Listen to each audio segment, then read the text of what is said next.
Tuhan Allah Bapa kami berterima kasih Kau kumpulkan kami di tempat ini untuk tempat kami masing-masing Tuhan, biar kami bisa mendengar kebenaran firman-Mu Tuhan.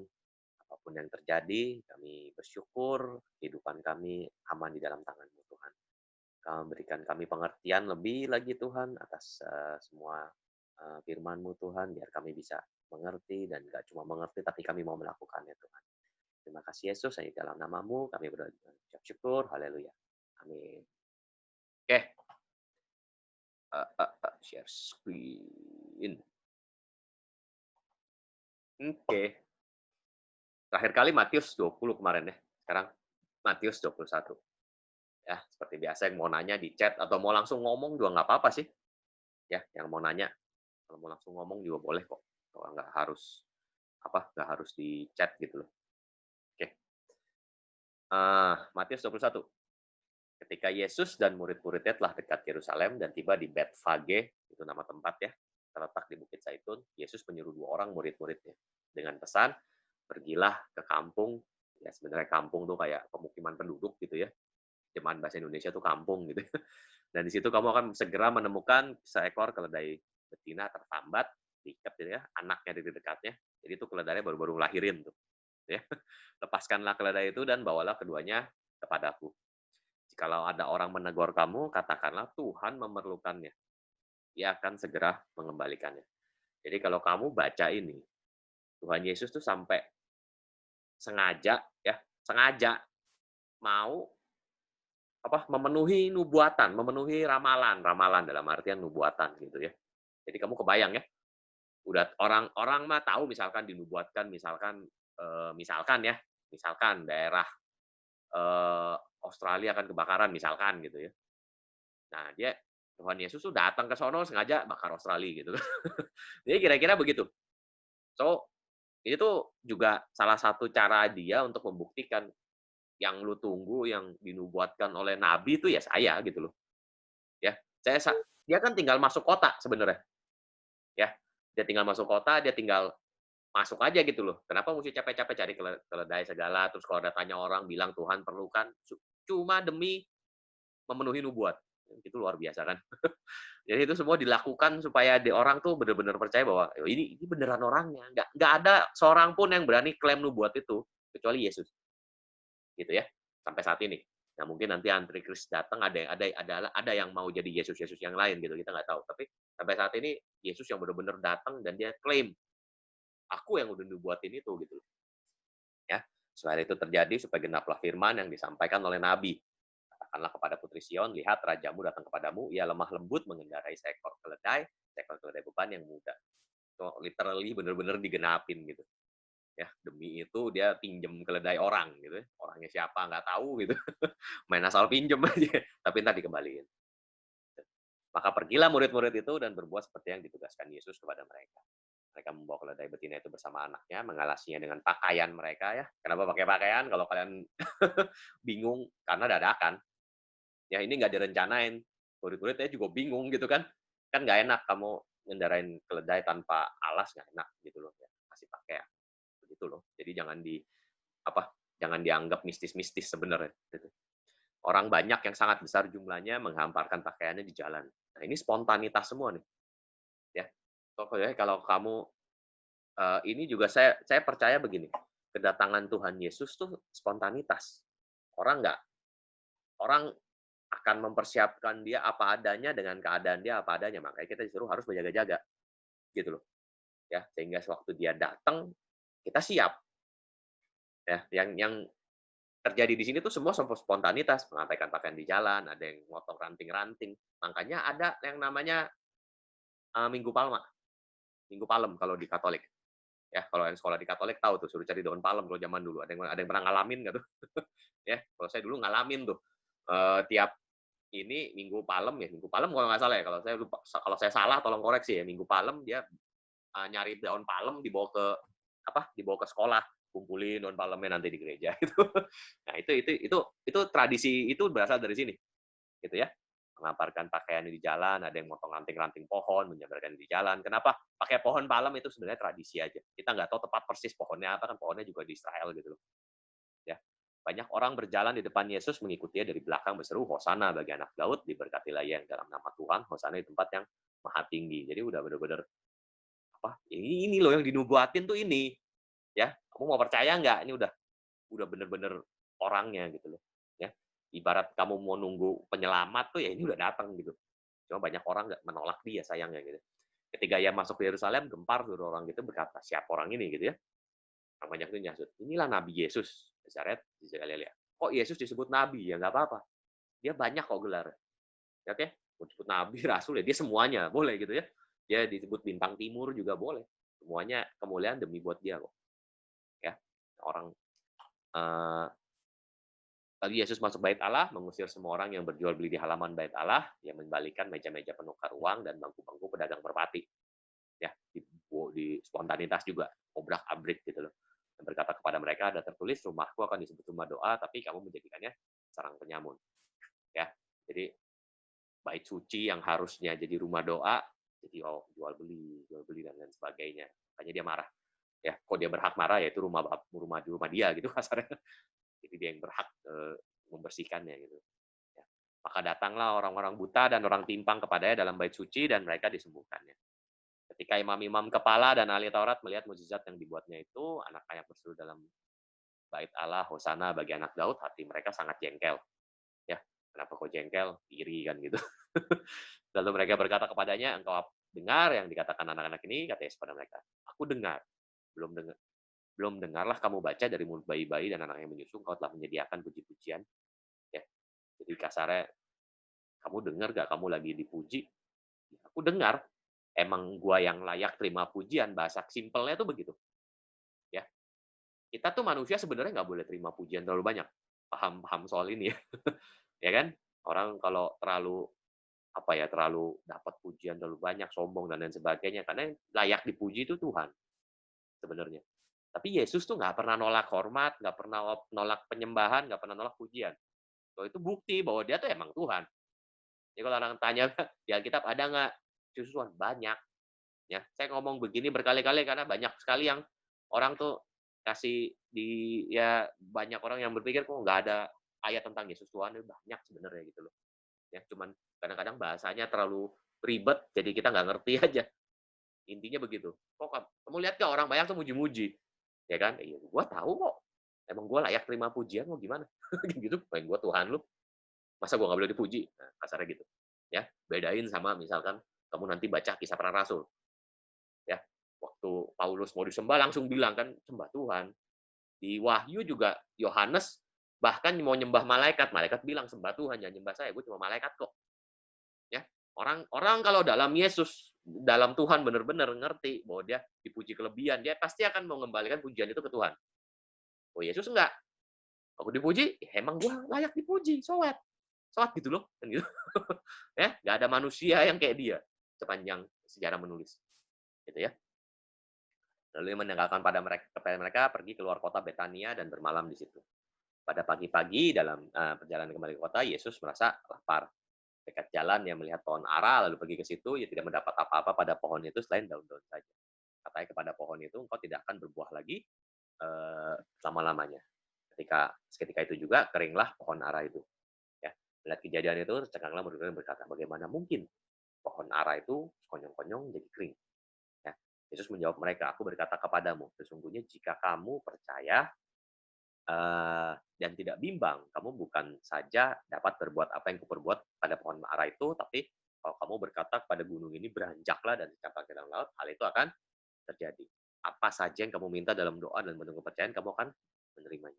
Ya, ya apa saja itu tolong ngerti bahwa itu uh, bukan buat apa ya, bukan buat kepentingan diri kamu sendiri ya. Jadi jangan pakai ayat ini untuk memenuhi keinginan diri sendiri. Sebab kalau Yesus di dalam kamu, kamu di dalam Yesus, pemikirannya pasti keinginan Bapa. Ya, bukan keinginan diri sendiri. Pengen kaya dan lain sebagainya itu bonus gitu. Ya. Lalu Yesus masuk ke bait Allah dan ketika ia mengajar situ datanglah imam-imam tua-tua bangsa Yahudi. Dengan kuasa manakah kau melakukan hal ini? Siapakah yang memberikan kuasa itu kepadamu? Oke. Jawab Yesus pada mereka, aku juga akan mengajukan pertanyaan padamu.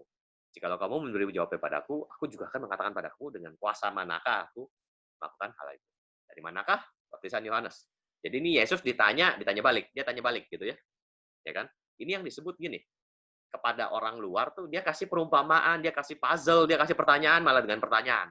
Tapi kepada kita murid-muridnya harusnya kita ngerti apa yang dia omongin, ya. So, baca Alkitab tuh harusnya ya, kalian ngerti harusnya. Roh Kudus akan berikan pengertian, itu janji Tuhan kok. So, jangan anggap Alkitab tuh susah dimengerti, enggak sebenarnya. Simple sebenarnya. Cuman untuk bisa ngerti Alkitab, nah ini kadang-kadang harus dibaca itu berulang-ulang, karena kita kadang-kadang baca tuh cuman baca, nggak renungin. Ya, saya mau kasih tahu juga bahwa Alkitab ya nggak pernah disuruh cuma buat dibaca doang, nggak pernah. So kalau kalian selama ini cuma baca Alkitab itu salah, ya. Mungkin gua ngomong terlalu gamblang atau gimana, tapi benar kalau kalian cuma baca Alkitab doang itu salah, harus direnungin. Makanya jangan kejar tayang, gitu ya. Sehari 4 pasal, nggak apa-apa kalau kalian pertama kali belum belum pernah baca Alkitab sama sekali ya. Sehari 4 pasal setahun selesai, nggak ada masalah. Mau ikut ikutan yang tiap hari di WhatsApp mau baca Alkitab silahkan, itu bukannya saya bilang jelek, enggak. Tapi kalau lu udah lakuin sekali, udah lakuin 2 kali ya, apalagi udah lakuin 10 kali gitu ya, baca Alkitab 10 kali, baca doang, tolong di-stop. Ganti, baca pelan-pelan, hayati, ngertiin. Kalau nggak ngerti sekarang tanya Google juga banyak kok, gitu ya. Tanya saya juga kapan aja ada. So Alkitab tuh nggak cuman dibaca, direnungin, ya, dilakukan, apa itu lebih-lebih itu.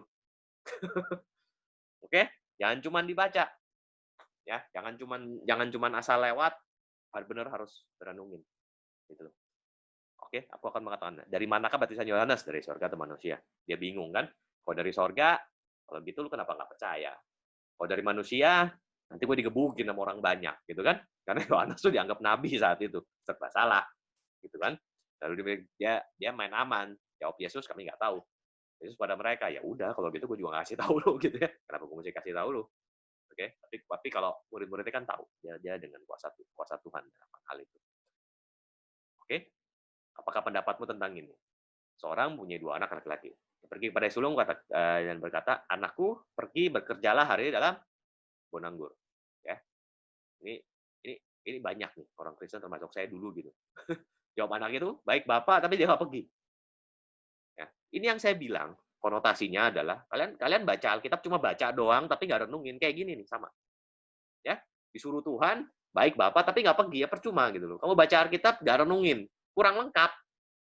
Apa yang kamu dapat dari baca doang gitu loh? Nggak ada. Ya, nanti ujung-ujungnya kamu juga cuman hafal ayat, jadi ahli Taurat. Kenapa? Cuman hafal ayat, tidak menghayati, tidak dingertiin secara full gitu ya. Ujung-ujungnya ayat itu kamu pakai buat saling serang. Nah, itu jadi ahli Taurat tuh. Cuman tahu doang ayat, tapi ya pernah baca, iya pernah buat dipakai buat nyerang orang kan susah. Harus direnungin. Ya, intinya semua adalah kasih. Intinya semua adalah kasih. Kalau kalian baca Alkitab itu semua kasih. Dia tidak pergi.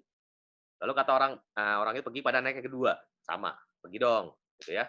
Anak itu jawab, aku nggak mau, gitu ya, nggak mau. Tapi dia menyesal, awalnya berontak, menyesal, akhirnya pergi juga, gitu ya. Nah, pada saat kata orang itu melakukan kehendak ayahnya, udah gampang dong yang terakhir, udah jelas. Kata Yesus pada mereka, aku berkata kepadamu, sesungguhnya mengucut cukai, perempuan sundal akan mendahului kamu masuk ke dalam kerajaan Allah. Artinya pemungut cukai itu orang berdosa ya. Saat itu paling gampang kalau ngomong orang berdosa tuh ngomong pemungut cukai. Dia pasti orang berdosa banget. Karena pemungut cukai itu ngambil pajak dari rakyatnya sendiri dan dia hidup mewah dan kadang-kadang meras. Gitu ya. Pemungut cukai kala itu jangan jangan terus disamain sama petugas tax collector zaman sekarang, beda-beda. Apalagi kalau negaranya bagus gitu ya. Ya. Aku berkata kepadamu ini, sebab Yohanes datang untuk menunjukkan jalan kebenaran padamu. Kamu tidak percaya kepadamu. Tapi pemungut cukai, perempuan sundal percaya kepadamu. Meskipun kamu melihatnya, tapi kemudian kamu tidak menyesal dan kamu juga tidak percaya kepadanya. Itu. Oke. So, kalian jadi orang Kristen ya. Jangan sampai ini terjadi sama kalian. Termasuk juga sama saya. Ke gereja gitu ya. Datang mungkin kamu dengar khotbah dan lain sebagainya, hahihi dan lain sebagainya, tapi kamu sebenarnya dalam hatimu nggak percaya. Nggak percaya, terus nggak mau melakukan, ya nggak mau renungin. Kalau kalian, nih, renungin perkataan gue nih, kalau kalian anggap Yesus berharga, kalian pasti kejar dia. Betul nggak? Dan itu tuh kelihatan dari tindakan, dari perkataan dari sehari-hari kalian ngejar Tuhan. Itu kelihatan. Percuma lu ke gereja tapi nggak berubah jadi makin lemah lembut, nggak berubah karakter, nggak berubah pengertian, nggak berubah, ngapain? Karena kalau kamu kejar Yesus, kamu jadi seperti Yesus. Seperti Yesus tuh lemah lembut, rendah hati, udah pasti.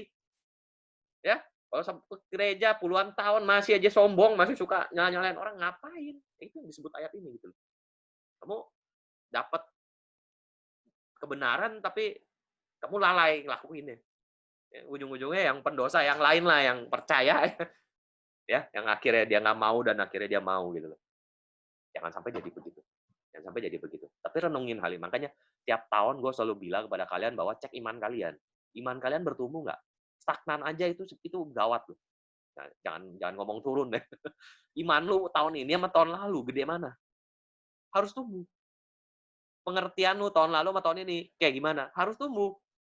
Kalau lu nyaman dengan pengertian lu gitu-gitu aja, ya gereja udah enak lah, pelayanan udah enak gitu ya. Gitu aja, 10 tahun ya gitu aja gitu. Ya udah susah. Artinya gua yakin sih lu tidak mengejar Yesus. Orang ngejar Yesus, ujung-ujungnya dia berubah terus jadi seperti Yesus pasti. Pengertian semuanya gitu ya. Ya, dengarlah suatu perumpamaan yang lain. Oke. Seorang tuan tanah buka kebun anggur, nanam pagar sekelilingnya di pagar ini. Menggali lubang tempat memeras anggur. Kalau kalian bingung kenapa kok fungsi pakai gali lubang, zaman itu meras anggur diinjek-injek gitu ya. Nanti kalian baca di Wikipedia ada kok. Ya. Kalau belum nggak ada alat, mereka injek atau dibecek pakai tangan di lubang gitu. Mendirikan menara jaga, ya, karena rawan pencurian gitu. Menyewakan kebun kepada penggarap-penggarap lalu pergi. Tiba musim petik, dia menyuruh hamba-hambanya pada penggarap itu menerima hasil yang jadi bagiannya, ya kan? Jadi bagi hasil. Ya, penggarap itu menangkap hambanya, memukul, membunuh, melempar yang lain dengan batu. Nyuruh lagi yang lain, lebih banyak dari yang semula. Mereka lakukan sama. Pukul, dibunuh, dan lain sebagainya. Akhirnya nyuruh anaknya. Ya, dia pikir, kalau anak gue bisa disegan. Penggarap itu lihat anaknya. Ini ahli waris nih. Mari kita bunuh dia. Supaya warisannya jadi milik kita. Nangkapnya, melemparkannya keluar kebun agung itu, lalu membunuhnya. Ya. Maka apabila Tuan kebun anggur itu datang, apakah yang dilakukannya dengan penggarap itu? Ya. Kata mereka padanya, ia akan membinasakan orang-orang jahat itu dan kebun anggurnya akan disewakan kepada penggarap-penggarap lain yang akan menyerahkan hasilnya kepada waktunya. Itu dia bicara tentang Yesus ya sebenarnya. Dan hamba-hamba yang diutus itu sebenarnya nabi. Jadi Israel tuh bangsa yang benar-benar dikasih kebun anggur sebenarnya. Taurat pertama kali dikasih ke mereka, ya, bait suci, hadirat Tuhan, itu semua tuh bangsa Israel gitu loh. Ya, tapi dikasih nabi dibunuh, dikasih nabi lebih banyak dibunuh, dikasih hakim nggak puas mau raja dan lain sebagainya, ya. Kasih anaknya sendiri dibunuh juga gitu kan, ya kan? Itu yang terjadi. Mereka menolak keselamatan, makanya keselamatan itu sampai pada bangsa-bangsa lain. Belum pernahkah kamu baca dalam kitab suci, batu yang dibongkar tukang bangunan telah menjadi batu penjuru, itu Yesus gitu ya. Hal itu terjadi dari pihak Tuhan, suatu perbuatan ajaib di mata kita. Ya. So, kalian lihat, cuman Yesus yang gini, yang ngurain nubuatan terus merujuk ke dirinya sendiri. Ya, jadi kalau lu kebayang ya, kalau nih, misalkan nanti kalian dibaca di Wahyu ada sesuatu yang belum tergenapi ya, misalkan gitu ya, terus gua tiba-tiba datang dan bilang ini akan terjadi dan gua akan lakuin, nah itu berarti kan emang guanya sendiri Tuhan ya gitu. Karena yang bisa menggenapi nubuatan itu ya Tuhan sendiri gitu. Kita nggak bisa main asal klaim. Ya. Sebab itu berkata padamu bahwa kerajaan Allah akan diambil kepadamu dan diberikan kepada suatu bangsa yang akan menghasilkan buah kerajaan itu. Ini bicara tentang Israel juga. Ya. Barang siapa jatuh kepada atas batu itu, ya akan hancur. Barang siapa ditampak batu itu, dia akan remuk. Ya, ini bicara tentang mereka yang nolak batu itu. Dibuang, batu penjuru, ya kan? Terus ya ujung-ujung mereka jatuh, hancur. Gitu. Yesus akan membawa penghakiman sebenarnya nantinya. Ketika imam-imam kepala orang Farisi mendengar perumpamaan Yesus, mereka mengerti bahwa mereka lah yang dimaksudkan. Ya udah tahu lah, ini dia lagi ngomongin gue nih, gitu kan, gak enak banget. Gitu. Berarti gue akan mati nih, gitu ya. Berarti dianya Tuhan kan. Sebenarnya orang Farisi nangkep, yakin, cuman mereka nolak aja. Gitu. Mereka berusaha untuk menangkap mereka, tapi mereka takut pada orang banyak, karena orang banyak itu menganggap dia nabi. Oke? Ada yang mau tanya? Ada yang mau tanya? Silakan, saya lanjut ya. Masih seger ya? Nggak pusing? Bisa ya? Jadi Yesus berbicara pula dalam perumpamaan kepada mereka. Hal kerajaan sorga, seumpama seorang raja. Nah, sorry saya lihat chat dulu nih. Minggu Palma. Putri Sion itu Israel. Yang di sebelumnya kan? Ya, Putri Sion. Bentar ya. Kamu di ayat mana? Putri Sion. Ayat mana tadi? Nggak bisa search lagi. Ya, Putri Sion itu Israel. Ya, Israel tuh dianalogiin Putri Sion, atau kalau kalian pohon ara itu juga dianalogiin Israel. Ya, nanti kalau kalian baca ada perumpamaan pohon ara yang kita tuh dicangkokin ke pohon ara itu, ya pohon ara itu Israel. Ya, itu Israel. Jadi Matius 21 ini sebenarnya sih dikhususkan untuk Yahudi asli sebenarnya. Kalau kalian bingung, ya karena emang ini nggak aplikatif ke bangsa di luar Yahudi sebenarnya. Ya kan? Ini kan dia udah jelas ngomong bahwa mereka yang dimaksudkan ya berarti orang Israel. Ya. Pertanyaan bagus. Lanjut ya. Matius 22, kalau nggak ada pertanyaan lagi. Lalu Yesus, seumpama seorang raja mengajakkan perjamuan kawin untuk anak-anaknya. Menyuruh hambanya memanggil orang yang diundang. Oke, jadi pertama ada yang diundang. Orang-orang itu nggak mau datang. Menyuruh pula hamba lain. Cobain lagi. Dipaksa. Kedua kali ngomong. Katain lah, pada yang itu sungguhnya hidangan makanan dada, lembu udah disembeli, semua sedia. Datanglah ke perjamuan kawin. Kalau orang yang diundang itu tidak mengindahkannya. Ada yang pergi ke ladangnya, ada yang ngurus usahanya. Yang lain nangkep, bahkan hambanya disiksa gitu ya, yang ngasih kabar, yang ngasih undangan. Maka murkalah raja itu menyuruh pasukannya ke sana, membinasakan pembunuh-pembunuh itu, membakar kota mereka. Yang dibinasakan yang pembunuh ya. Sudah itu ia berkata kepada hambanya, perjamuan kawin telah tersedia, tapi orang-orang yang diundang tadi nggak layak. Ini bicara tentang Israel juga. Perjamuan Israel itu sebenarnya buat bangsa Israel. Mereka yang terima undangan pertama kali. Ya. Makanya gini, kalau Anda belajar tentang teologi penentuan, ya ada orang ditentuin dan lain sebagainya. Kalau gua percaya ada yang diundang, ada yang dipilih, ada yang ditentukan, ada yang diundang beneran, tapi mereka nolak, ada yang tahu-tahu sembarang orang di jalan diambil gitu. Ya, so teologi begitu tuh bener, tapi mungkin nggak aplikatif ke semua manusia, gitu ya. Jadi cuman sebagian aja yang gitu. Gue sendiri pun nggak tahu gue dipilih apa diundang. Ya kan? Kalau gue pikir-pikir hidup gue gitu ya, apakah gue diundang atau gue orang di jalan, nggak tahu gue, serius. Nah, yang jelas gue mau datang. Nah, itu lebih penting kan daripada lu pusingin lu yang diundang atau yang lu di jalan ya. Bodoh amat, yang penting kita datang. Nah, gitu. Jadi nggak usah hindari perdebatan yang nggak perlu, yang penting kita mau nyampe situ.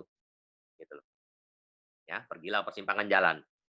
Nah, jadi kalian boleh pikir kalian yang diundang atau yang di persimpangan jalan, terserah. Pokoknya datang. Undanglah tiap orang yang dijumpai di sana perjamuan kawin itu. Gila mereka mengumpulkan semua orang yang dijumpai jalan-jalan, orang jahat, orang baik. Ya. Nggak ada, jangan bingung. Semua diundang. Nggak semua datang. Yang datang pun nggak hormat. Ya. Kalian udah tahu lah, ayat ini terkenal kok. Raja itu masuk bertemu tamu itu melihat seorang yang tidak berpakaian pesta. Ini kan nggak menghormati. Udah diundang sama raja, pestanya bagus gitu ya. Lu makan di 5-star kitchen gitu ya. Datang pakai celana pendek gitu. Ya kan, mending kalau lu bayar, lu diundang gitu ya, tahu-tahu dirilah. Gitu kan. Jadi orang baik, orang jahat datang, tapi dia harus siap-siap ke pesta itu gitu. Hai saudara, bagaimana engkau masuk kemari dengan tidak mengatakan pakaian pesta? Diem ya, berarti dia udah salah lah gitu ya. Pada raja pada hambanya ikat kaki tangannya, campakkan orang itu ke dalam kegelapan yang paling gelap, di sanalah akan terdapat ratap dan retak gigi. Sebab banyak yang dipanggil, tapi sedikit yang dipilih. Ya, so kalian dipilih atau dipanggil, silahkan masing-masing kalian tentuin. Gua aja sampai sekarang gua nggak bisa mastiin gue dipilih atau dipanggil, gue diundang atau dia yang di mana itu menurut gua nggak penting ya. Yang penting saat ini kita semua mau datang ke perjamuan itu aja. Ya, kalau kamu diundang tolong terima undangannya, jangan bunuh pengutusnya, kan gitu. Kalau kamu ternyata orang yang di jalan tahu-tahu diundang ya udah terima undangannya dan tolong pakai pakaian pesta, gitu kan. Ya, simple. Pergilah pada orang Farisi, mereka berunding bagaimana mereka menjerat Yesus. Nah, ini udah mulai Farisi udah mulai gerah, ini udah tahun ketiga pelayanan Yesus gitu ya, dia mau dibunuh dan lain sebagainya. Mereka menyuruh murid mereka bersama dengan orang-orang Herodian, itu orang-orang Herodes, Herodian ya. Guru, kami tahu engkau adalah orang yang jujur, jujur mengajar jalan Allah, engkau tidak takut kepada siapapun juga. Engkau tidak mencari muka. Katakanlah pada kami, apakah membolehkan membayar pajak kepada Kaisar atau tidak? Ini mulai Yesus tuh dicari-cari kesalahannya. Oke. Jadi Yesus mengetahui kejahatan hati mereka itu berkata, mengapa kamu mencobai aku? Hai orang-orang munafik, tunjukkanlah padaku mata uang pajak itu. Mereka bawa 1 dinar padanya. Dia berkata padanya, gambar tulisan siapakah ini? Gambar tulisan Kaisar. Kata Yesus pada mereka, berikanlah kepada Kaisar, wajib kamu berikan pada Kaisar, pada Allah yang wajib kamu berikan pada Allah. Ya. Seorang Kristen jangan mentang-mentang, gue mau ikutin kerajaan sorga, gue nggak peduli sama aturan kerajaan dunia. Nggak bisa sebenarnya. Orang Kristen nggak hidup begitu. Kalau kayak gitu kita jadi pemberontak semua gitu ya, nggak bayar pajak dan lain sebagainya. Kalau saya harus seimbang. Oke, satu-satunya yang worth it kalian berontak adalah kalau iman kalian diganggu. Kalau soal kayak gini peraturan pajak ini kan ya kita wajib lah. Tapi kalau iman kalian diganggu gitu ya, maksudnya nggak boleh percaya Yesus, nah itu fight sampai mati aja. Tapi di luar itu nggak usah nggak usah dibentrokin terlalu dalam, ngerti maksudnya? Ya semua itu orang Kristen hidupnya baik kok. Harus baik, harus hidup damai dengan semua orang gitu loh. Ya. Dengar itu heranlah mereka meninggalkan Yesus lalu pergi, bingung gitu. Jawabnya bijak banget. Nah, kalau kalian mau tahu ya, bedanya jawaban benar dan jawaban berhikmat tuh begini. Yesus kalau jawab tuh berhikmat. Nih, kalau kamu cuma ngasih jawaban benar kepada orang yang belum siap ngerti kebenaran, kamu akan didebat sama dia. Itu bedanya. Jawaban benar dan jawaban berhikmat. Kalau kamu bisa ngasih jawaban berhikmat ya, tandanya gampang. Orang itu nggak bisa debat. Nah, lu bingung nggak? Ulangin lagi ya. Nih, kalau lu ditanya orang misalkan tentang apapun juga ya, ini gue alamin banget kok. Kalau lu ditanya orang, lu jawab bener, baru levelnya tuh bener, ngerti bener ya. Jawabnya bener. Tapi orang itu masih bisa debat lu, berarti jawaban lu belum berhikmat. Berhikmat. Tangkap nggak? Kalau lu udah kasih jawaban berhikmat, tuh orang nggak bisa balas. Itu berhikmat. Banyak jawaban Alkitab model begini tuh banyak. Contoh jawaban berhikmat tuh Salomo. Tahu ya, kasus yang terkenal itu ya. Ini bayi siapa? Ya kan? Kalau dia cari kebenaran saat itu pasti banyak perdebatan. Makanya di ruang sidang itu banyak perdebatan. Kebenaran itu masih bisa diperdebatkan. Belum nyampe situ ya. Tapi hikmat dari Tuhan susah diperdebatin, nggak bisa. Nggak akan bisa. Makanya jadi kalau kamu masih kasih jawaban ke orang, masih bisa didebat sama orang, tolong ngerti, kamu belum ngasih dia jawaban yang berhikmat. Sabar dulu, sabar. Minta Tuhan cari jawaban yang berhikmat. Ini yang disebut kita tuh jangan cari perdebatan yang sia-sia. Sebab kalau kamu udah kasih dia jawaban yang berhikmat, nggak mungkin dia bisa balas. Seperti Yesus ini, seperti Salomo. Dia kasih jawaban, semua orang, ih bener, setuju. Orang yang nggak setuju pun dipaksa setuju. Nah itu berhikmat. Paham ya? Nah ini nanti kalian kalau suatu saat eh, pengen terus-terus belajar firman Tuhan, suatu saat pasti ketemu lah yang orang nanya apa dan lain sebagainya. Hindari perdebatan. Kalau kalian ngasih jawaban berhikmat, orang itu akan ngerti. Ya, walaupun dia belum nerima pun dia nggak bisa jawab balas. Kayak Yesus ini, diomongin begini mau balas gimana lagi dia? Dia mau panjangin lagi juga susah. Paham ya? Ini jawaban berhikmat. Oke? Kejar hikmat dari Tuhan. Jangan cuma kejar kebenaran. Sebab Tuhan itu adalah kebenaran yang hakiki. Itu harus kejar Tuhan. Gitu. Nah, Tuhan itu ngasih kita hikmat yang luar biasa untuk hal yang seperti ini gitu. Ya, jadi jangan debat. Jangan debat. Datanglah pada Yesus beberapa orang Saduki yang berpendapat bahwa tidak ada kebangkitan. Ya, ada orang golongan, jadi golongan Israel itu banyak, ada Saduki, Farisi, ada yang beberapa, ada SNI sebenarnya banyak. Ya. Musa mengatakan seorang mati dengan tiada mengenalkan anak, saudaranya harus kawin istrinya, membangkitkan keturunan. Ini perkawinan saudara ya, perkawinan levirat namanya kalau bahasa aslinya. Di antara kami 7 saudara, apa kawin, mati, kawin, sampai ke 7. Udah gitu aja ya. Gua baca cepat aja ya. Siapakah yang kepada 7 orang itu jadi suami perempuan itu pada hari kebangkitan? Sebab mereka semua telah beristrikan dia. Yesus menjawab mereka, kamu sesat. Kamu tidak mengerti kitab suci maupun kuasa Allah. Jawabannya oke banget kan? Waktu kebangkitan orang tidak kawin dan tidak dikawinkan, melainkan hidup seperti malaikat di sorga. Gue mau kasih kalian kesaksian. Ya. Eh, ada orang temen gue nanya ke gue begini, lu pernah bingung nggak sih? Kita nih diciptakan eh, sebagai gambar rupa Allah. Gambar rupa Allah kan gitu kan, segambar dan serupa Allah. Loh, berarti Allah punya kelamin dong. Ya. Pernah nggak lu ditanyain jawaban-jawaban apa pertanyaan nyeleneh begini? Dia bukan mau nyobain gua atau gimana, gua nggak tahu juga sih hati dia ya. Tapi pertanyaannya menarik juga gitu loh. Ya, pernah kepikir gitu nggak? Berarti Allah punya kelamin dong. Kelaminnya apa? Gitu kan. Nah, orang yang berusaha ngasih jawaban bener sama temen gua ini akan debat pasti. Ya. Gua jujur saat itu juga gua nggak bisa langsung jawab. Tapi setelah gua renung-renungin, gua ketemu jawabannya. Dan kalau gua bisa jawab nih sekarang nih gitu ya. Karena gua udah berketemu jawabannya. Karena lu ngomong begitu karena lu berpikir Tuhan itu fisik. Betul nggak sih? Allah itu kan roh.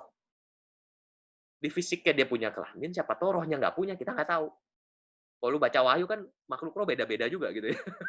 Ada apalah lambang dan lain sebagainya. Kita nggak pernah lihat Allah benar-benar secara roh. So, kenapa lu berpikir Allah punya kelamin, kita segambar, dan itu harus dia punya kelamin karena lu berpikir Allah itu fisik. Padahal Allah itu roh. Nah, itu jawaban begitu kan udah nggak mungkin bisa dibantah. Paham maksudnya ya? Itu satu contoh aja, satu contoh. Ada banyak kok jawaban-jawab pertanyaan-pertanyaan yang begitu. So, hindari ya.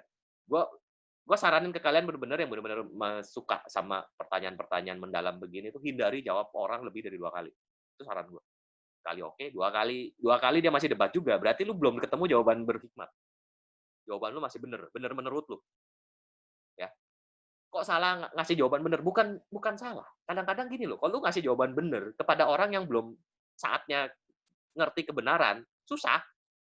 Ibaratnya lu ngasih jawaban apa ilmu matematik tingkat tinggi ke anak SD, paham ya? Sin, cos, tan gitu ya. Lu jelasin jawaban, kasih jawaban bener ke anak SD kelas 1. Ya lu didebat pasti sama dia. Orang dia belum ngerti gitu loh. Meskipun yang lu kasih dia bener. Paham maksudnya ya? So kejar yang berhikmat, jangan cuma kejar kebenaran jawaban yang bener gitu. Oke? Kebangkitan tidak dikawinkan mereka, melainkan hidup seperti malaikat di surga. Jadi kita nanti akan hidup seperti malaikat di surga. Oke? Tentang kebangkitan orang mati, tidakkah kamu baca yang difirmankan Allah ketika ia bersabda, "Akulah Allah Abraham, Ishak, Yakub." Ia bukanlah Allah orang mati, melainkan Allah orang hidup. Oke? Banyak orang yang banyak takjub akan pengajaran. Ya. Ketika orang Farisi mendengar bahwa Yesus telah membuat orang Saduki dibungkam, berkumpullah mereka. Seorang dari mereka, ahli Taurat, bertanya untuk mencobai dia. Oke, guru, hukum manakah yang terutama? Hukum Taurat. Hukum Taurat itu ada 613. Gitu. Hukum bisa sampai apa langkahnya ya? Sering baca. Jawab Yesus kepadanya, kasihlah Tuhan Allahmu dengan segenap hatimu, segenap budimu, dan segenap akal budimu. Hukum utama yang pertama dan terutama. Hukum yang kedua yang sama dengan itu. Perhatiin ya, yang sama. Kasihilah sesama manusia seperti dirimu sendiri. Artinya gini, lu nggak bisa ngelakuin yang pertama tanpa ngelakuin yang kedua.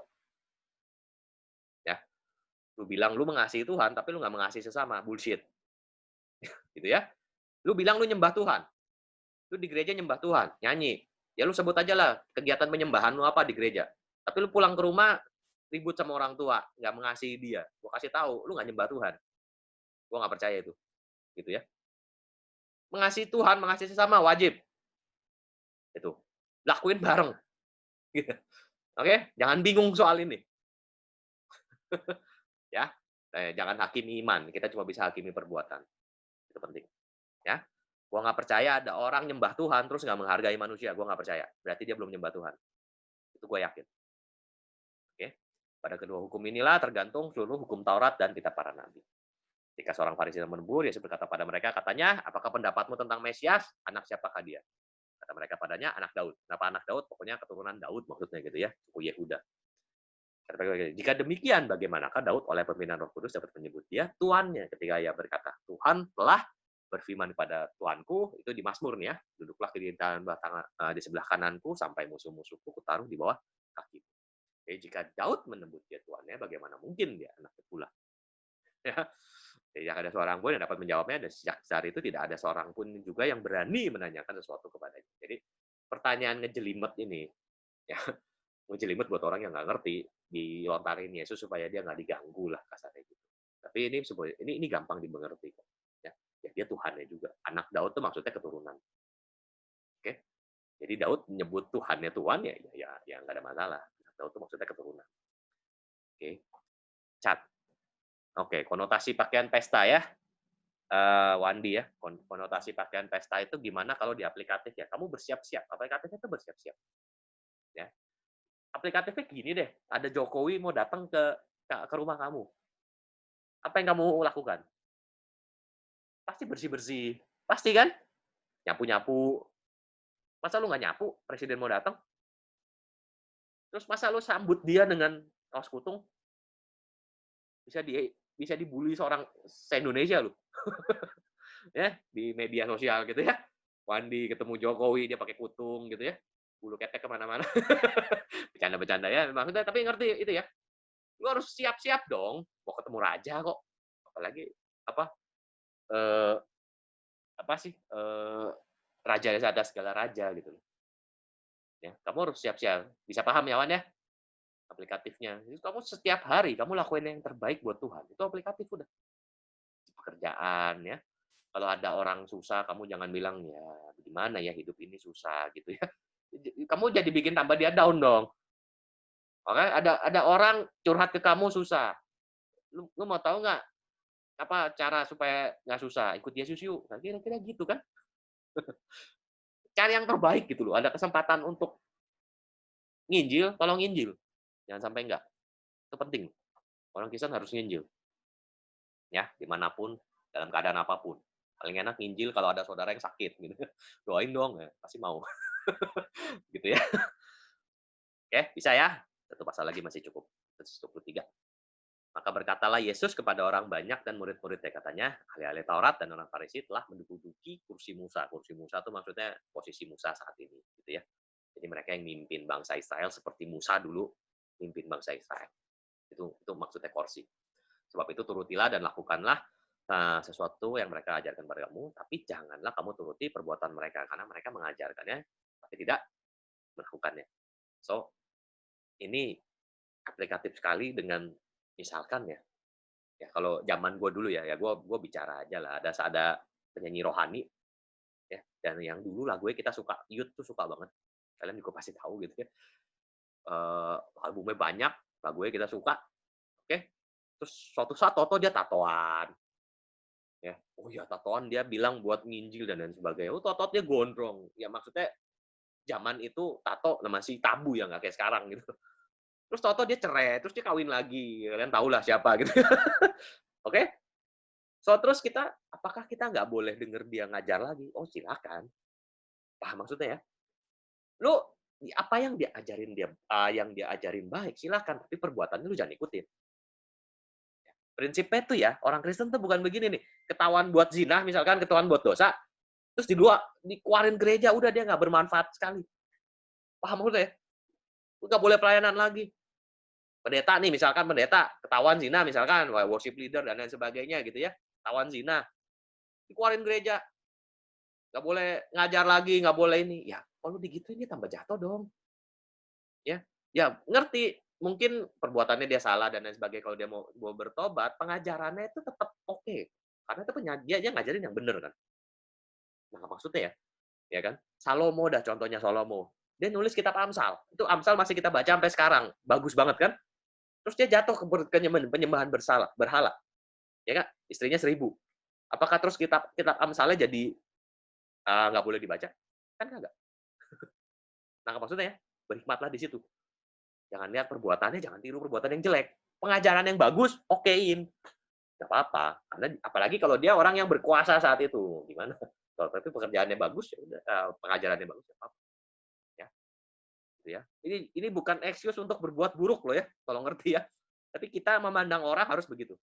Jangan gara-gara satu perbuatan buruk terus kita buang dia keluar dari gereja. Nah, itu bahaya itu. Itu bikin gereja jadi rumah penghakiman yang luar biasa itu. Ya. Turutilah, tapi jangan kamu turuti perbuatan mereka. Jadi yang mereka lakuin kebenaran, lagu-lagunya segala, pengajarannya silakan. Kalau suatu saat misalkan amit-amitnya gue jatuh ya, pengajaran gue tetap lah gitu ya. Amit-amitnya gitu. Mereka mengikat beban-beban berat, meletakkan ke atas batu orang, tapi mereka sendiri tidak mau menyentuhnya. Itu soal pengajar yang mau cuma ngajarin, tapi mereka nggak mau lakuin, gitu ya. Jadi cuma ngasih beban doang. Ya, jangan jadi orang begitu. Gue juga berusaha untuk tidak begitu. Apa yang gue sharing ke kalian, gue berusaha lakuin. Berusaha ya. Semua pekerjaan yang mereka lakukan dimaksud supaya dilihat orang, mereka memakai tali sembayang. Ya, kalau kalian ke Israel sekarang, mereka masih pakai tuh tali sembayang di sini. Ya. Ingat-ingat tentang tali sembayang nih, nanti keluar di Wahyu. Ada artinya. Gitu. Dan jumbai yang panjang, jumbai itu jumbai-jumbai, ada jumbainya. Mereka suka duduk tempat terhormat di perjamuan dan tempat terdepan di rumah ibadat. Mereka suka menerima penghormatan di pasar, ya. Pasar itu maksudnya tempat umum lah. Itu terjemahannya agak aneh tapi oke lah. Pasar umum itu maksudnya di marketplace. Suka dipanggil rabi, guru. Tapi janganlah kamu disebut rabi. Rabi ini yang dimaksud adalah guru Tuhan ya, karena hanya satu Tuhanmu gitu loh. Dan kamu semua adalah saudara. Janganlah kamu menyebut siapapun Bapa di bumi ini karena hanya satu Bapamu, yaitu Dia yang di sorga. Ini maksudnya tentang Tuhan, ya. Tentang rabi, rabi segala rabi, Bapak segala bapak gitu. Jangan kamu disebut pemimpin hanya karena satu pemimpinmu itu sias, ya. Kalau ngerti bukan bilang kita nggak boleh jadi pemimpin, kita harus jadi kepala. Gitu. Barang siapa terbesar di antara kamu, hendaklah dia jadi pelayan. Ini konsep yang aneh, but true, gitu ya. Dan barang siapa meninggikan diri akan direndahkan, barang siapa merendahkan diri ia akan ditinggikan. Ya, ini aplikatif sekali, kalian juga udah ngerti lah. Celakalah kamu, hai ahli Taurat, orang Farisi, kamu munafik. Kamu menutup pintu kerajaan sorga di depan orang. Ya. So kalau kalian ngajar, ini tentang kunci kerajaan sorga ya, itu udah dikasih ke Petrus, maksudnya begini. Ya, itu bukan maksudnya, dia yang nentuin masuk sorga, tapi dengan dia lakuin memberitakan kerajaan Allah, dia membuka pintu. Dia dia dia bikin peraturan yang perlu buat jemaat, dia buka pintu, dia mempermudah jemaat untuk menerima Injil. Nah itu yang lebih penting dalam Kristen sebenarnya. Kita punya kebebasan untuk supaya Injil tuh terbuka lebar dengan peraturan yang nggak terbatas, kasarnya gitu loh. Ya, kalau kamu sendiri kamu tidak masuk, kamu merintangi mereka yang berusaha untuk masuk. Makanya jangan jadi orang Kristen begini, jangan jadi gereja yang oh ya kalau lu miskin nggak boleh masuk, kasarnya gitu loh. Kalau lu transgender nggak boleh masuk, itu hati-hati. Kita harus buka keselamatan selebar-lebarnya buat semua orang dan bahkan kalau perlu ya setiap gereja tuh harusnya ngadopsi budaya lokal. Sayang gereja Kristen di Indonesia tuh jarang banget yang ngerti kebenaran ini. Gitu ya. Ya. Gue udah pernah ngomong dan gue akan ngomongin lagi, jangan alergi sama assalamualaikum, jangan. Itu artinya shalom. Ya, gue berpendapat jauh lebih bagus semua gereja di Indonesia jangan pakai kata shalom lagi karena itu asing. Ya, itu budaya budaya Amerika jadi bobo ke sini. Itu bahasa Ibrani asli buat apa? Kita punya bahasa yang lebih bagus membumi. Assalamualaikum pakai. Ya, keren loh kalau gereja di Indonesia pakai itu. Gua rasa lebih banyak orang bertobat. Lebih banyak orang mau masuk gereja. Ya kan? Well, dari awal Assalamualaikum dia udah jawab sama Tuhan Waalaikumsalam. Bagus banget artinya. Sama persis sama shalom artinya. Ya. Itu salah satu contoh kenapa gereja tuh harusnya mengadopsi arifan lokal. Itu yang dimaksud dengan Paulus ngomong tuh kepada orang Yunani, gue jadi orang Yunani. Pada orang Kreta, gue jadi orang Kreta. Kenapa? Supaya gue bisa nginjil. Ngerti ya? Kadang kadang gereja tuh terlalu nggak ngerti kebenaran ini, makanya gini, Injil tuh lebih lambat di nyebarnya. Padahal harusnya cuma masalah bahasa, bayangin. Cuma masalah bahasa. Bahkan kalau perlu ya, kalau menurut gue, gereja harusnya di Indonesia tuh wajibin sunat. Itu membuat Injil jauh lebih cepat. Lebih tidak orang berdebat. Karena kita punya budaya orang semua disunat di sini. Ya, why not? Nggak ada masalah. Bagus malah. Cuma gue yakin banyak orang nggak ngerti kebenaran ini. Kepada kalian gue ngomong, tolong jadi orang Kristen yang gini loh, mikirin Injil, jangan mikirin bahasa. Nah, maksudnya ya, jangan lu mikirin bahasanya lebih keren shalom, jangan mikirin itunya. Ya, lu kan ada di gereja semua sekarang gitu ya, mikirin tema apa segala bla bla bla. Biasanya kita mikirin yang ke barat-baratan. Pikir itu tuh lebih gampang diterima masyarakat Indonesia atau luar negeri. Dan malah kadang-kadang gitu loh. Kadang-kadang kita nggak mikir begitu. Gue juga jujur ya karena kebiasaan gitu nggak terlalu mikir begitu. Tapi harusnya kita mikir ke situ. Harusnya kita cari yang benar-benar bisa nyerap kearifan lokal sehingga Injil tuh semakin cepat berkembang. Bukan malah kita jadi kayak ahli Taurat gitu loh. Kita ngomongin, kita menutup pintu malah. Padahal kuncinya di kita tutup pintunya gitu kan. Ya, bisa paham ya? Oke. Celakalah kamu, ahli Taurat orang Farisi, menjadikan sebab kamu mengarungi lautan, menjelajah daratan. Sorry, ya ini menutup dari sini ya. Jadi gue kurang ini. Celakalah kamu, hai Taurat orang Farisi, kamu yang munafik, kamu menelan rumah janda-janda, mengelabui mata orang dengan doa yang panjang-panjang. Sebab itu kamu pasti menerima hukuman yang lebih berat. Celakalah kamu, hai orang Taurat dan Farisi, kamu orang-orang yang munafik, sebab kamu mengarungi lautan, menjelajah daratan untuk mentobatkan satu orang aja menjadi penganut agama, bukan menganut Kristus gitu ya. Sudah ia bertobat, kamu menjadikan dia orang neraka yang jauh loh, 2 kali jauh lebih jahat daripada kamu sendiri. Bahaya tuh ya. Jangan sampai kita begitu. Celakalah kamu pemimpin-pemimpin buta yang berkata bersumpah demi bait suci, sumpah itu tidak sah, tapi bersumpah demi emas bait suci, sumpah itu mengikat. Artinya gini, bayar. Ketika ada duit baru baru sah. Hati-hati itu. Ya. Hai kamu orang-orang bodoh dan orang buta, apakah yang lebih penting, emas atau bait suci? Yang memutuskan emas itu. Ya. Jadi hati-hati tuh gereja soal duit juga hati-hati. Kita juga soal duit hati-hati tuh. Ya. Nggak ada duitnya malas pelayanan, hati-hati tuh. Ya. Bersumpah demi mesbah, sumpah itu nggak sah, tapi bersumpah demi persembahan yang ada di atasnya, sumpah itu mengikat. Ini bicara tentang zaman dulu ya. Jadi orang mempersembahkan korban terus bersumpah di atasnya. Nah, itu lebih mengikat gitu. Kamu orang-orang buta, apakah yang lebih penting, persembahan atau mesbah yang menguruskan persembahan itu? Ya. Karena barang siapa bersumpah demi mesbah, ya bersumpah demi mesbah dan juga demi segala sesuatu yang letak di atasnya. Barang siapa bersumpah demi bait suci, ya bersumpah bait suci juga dan demi dia yang diam di situ. Ya. Ini bicara tentang kita tuh harus intinya yang kita harus perhatiin sebenarnya. Jangan cuma doa panjang-panjang, ya, tapi lu nggak ngerti isi doa lu apa, gitu. Kadang-kadang begitu.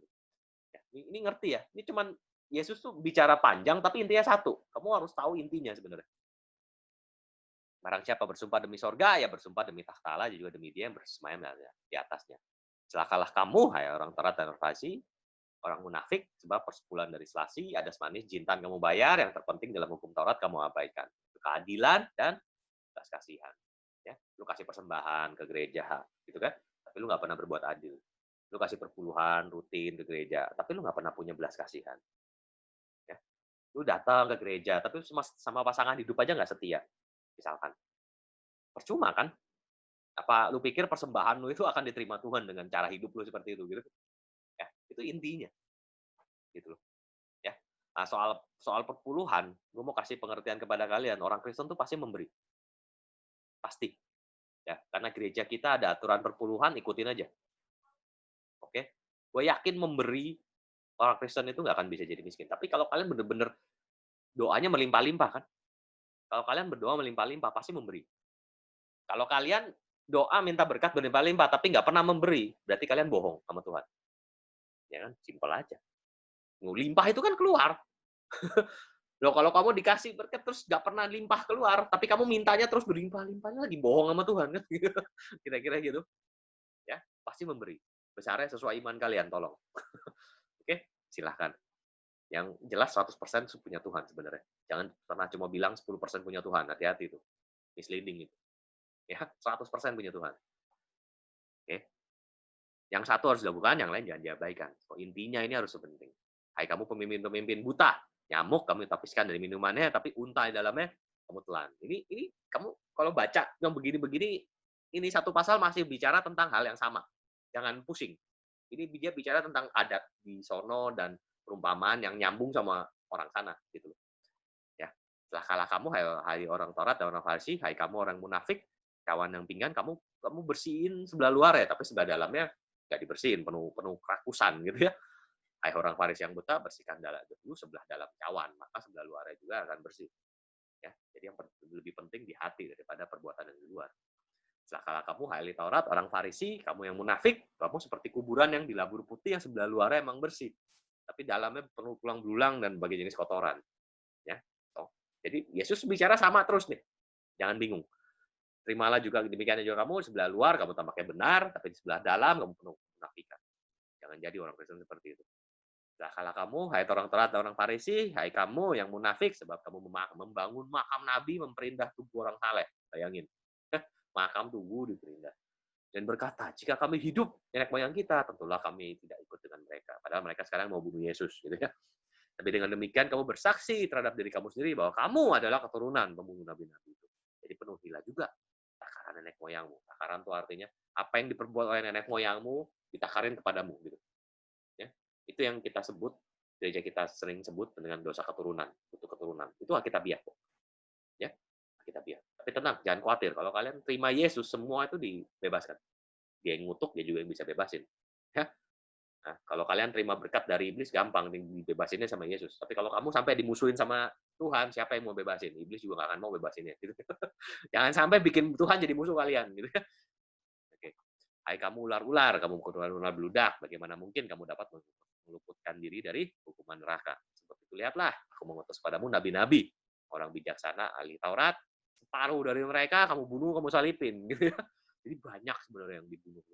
Yang lain kamu sesah di rumah ibadatmu, kamu aniaya dari kota ke kota. Supaya kamu menanggung akibat pertumbuhan darah orang tidak bersalah, mulai dari Habel, panjang banget tuh. Dari kain Habel, ujung, sampai kepada Zakaria. Zakaria itu imam yang dipercaya, imam yang bertugas saat zaman Yesus, gitu ya. Yang terakhir mereka bunuh, gitu ya. Itu kalau kamu mau tahu tentang Zakaria, kamu harus baca kitab Talmud, ya panjang lah itu. Aku berkata kepadamu, sesungguhnya semuanya itu akan ditanggung oleh angkatan itu. Yerusalem, kau yang membunuh nabi-nabi, melempari dengan batu orang di atas padamu. Berkali-kali aku rindu mengumpulkan anak-anakmu. Sama seperti induk ayam mengumpulkan anak-anak di bawah sana. Tapi kamu tidak mau. Ya, lihatlah rumahmu akan ditinggalkan menjadi sunyi. Aku berkata kepadamu, mulai sekarang kamu tidak akan melihat aku lagi, sehingga kamu berkata, diberkatilah dia yang datang dalam nama Tuhan. Ini dia kasih petunjuk juga. Ya, aku akan pergi, suatu saat kamu lihat aku lagi, aku akan datang sebagai raja. Itu sebenarnya. Oke, ya cukuplah ya. Masih ada yang mau tanya, silahkan. Saya baca. Jintan ada selasi, yaitu rempah-rempah saat itu. Ya. Ya, kalau kamu bingung soal kok begituan kok bisa jadi persembahan, ya, kamu harus tahu ya, ada kalanya garam tuh jadi mata uang. Kalau kamu belajar sejarah mata uang, garam tuh bisa jadi mata uang. Bahkan saat Indonesia, kamu semua belajar sejarah Indonesia kan? Gua aja sejarahnya 4 tahun. Gitu. Zaman itu rempah-rempah jadi mata uang kan? Ingat nggak? Balik lagi pelajaran SD nih kalau nggak ingat. Rempah-rempah jadi mata uang, cengkeh. Itu jadi kayak currency saat itu buat dagang sama orang luar. Mereka datang bayar pakai cengkeh. Mereka datang kasih emas bayar pakai cengkeh. Itu terjadi kok. Gitu loh. So jintan ada selasi itu ya rempah-rempah zaman itu. Googling aja ada kok. Ya. Kenapa bingung kok pakai perpuluhannya dari itu juga lah.